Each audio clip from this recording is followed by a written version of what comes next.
will increase 1.14 million by 2034. And in Asia and other regions, liver cancer and cirrhosis more common, especially after age 34 to 40. Despite you show that vaccination at birth lowers the infection HPV rates, but we need at least 20 to 40 years to reduce liver cancer and end-stage liver disease.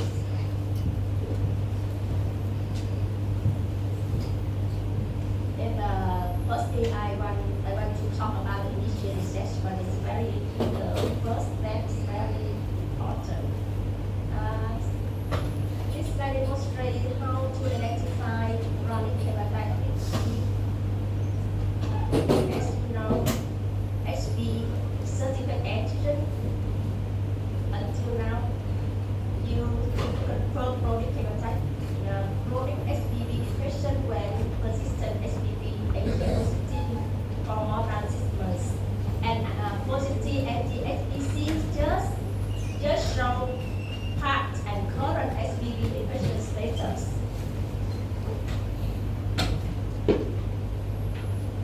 This slide show you the step.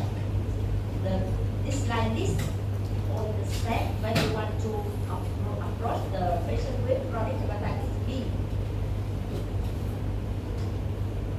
The step one guideline focus on severity of liver disease, replace with ALT and XBB A level that medical form.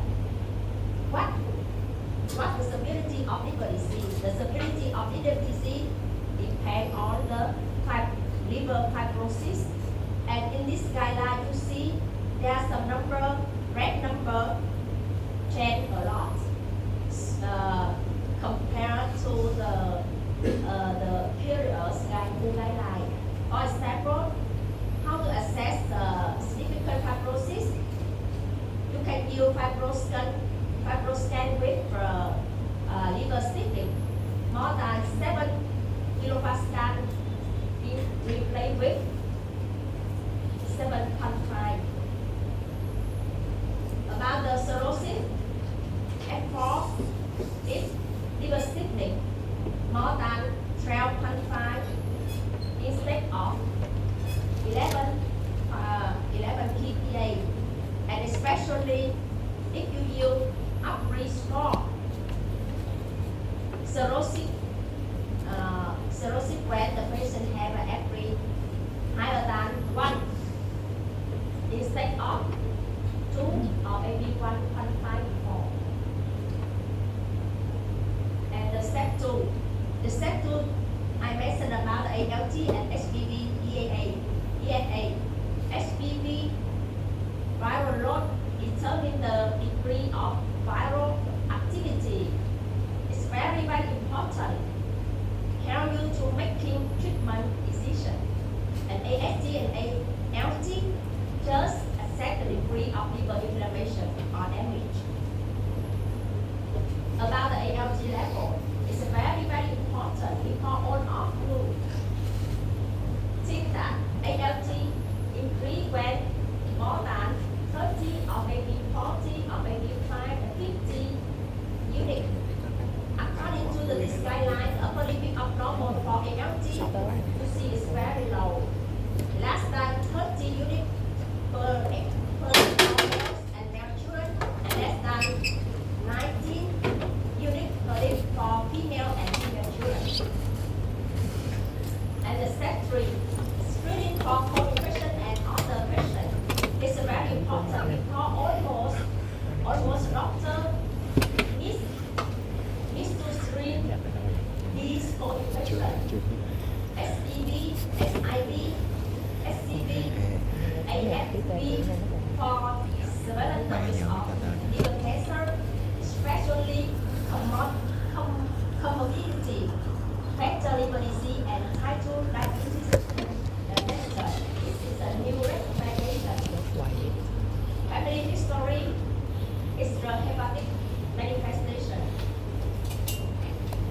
Now we move to the management.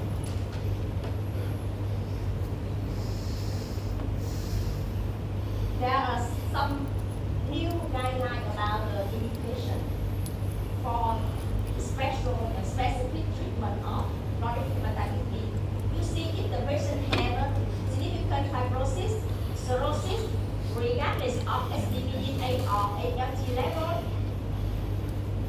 they should treat with specific drugs without regardless SBBDA level or ALT level. I can make some more details.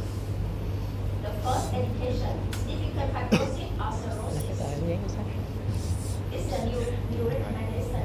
In the before prior WHO guideline, they just mentioned about the cirrhosis, and now they mention about the significant fibrosis. And the second education about if the patient have any the following factor, regardless of liver fibrosis, SBBDA or ALT level, they should be specific treatment. First, family history of liver cancer or cirrhosis, co-infection, immunosuppression, and comorbidity, especially the patient have diabetic mellitus and metabolic dysfunction associated steatotic liver disease, extrahepatic manifestation. And the indication, the fourth indication, if the patient has ALT more than upper limit of normal and the SBBDA level higher than 2,000 upper limit, international unit commute, it should be treated. You know, in the prior previous guideline, ALT have to higher than 2 times upper limit of normal, and the level of SBBDA depend on the status of SBBDA. And if the patient just have a positive SBSAG, they cannot do SBBDA assay because they're not available. If the ALT increase at least 2 times over 6 to 12 months period, they should be treated. And you know, tenofovir and entecavir are the first drug for the treatment of chronic hepatitis. Now we move on the chronic hepatitis in special population. The new recommendation about the prophylaxis in pregnant women and adolescent girls, TDF prophylaxis for all pregnant women with positive SBSAG if they cannot do SBBDA level. About the co-infection, this is a new recommendation. If the patient has a co-infection, SBV and SCV, when the patient receive DAA to treat SCV, the patient should receive NA therapy during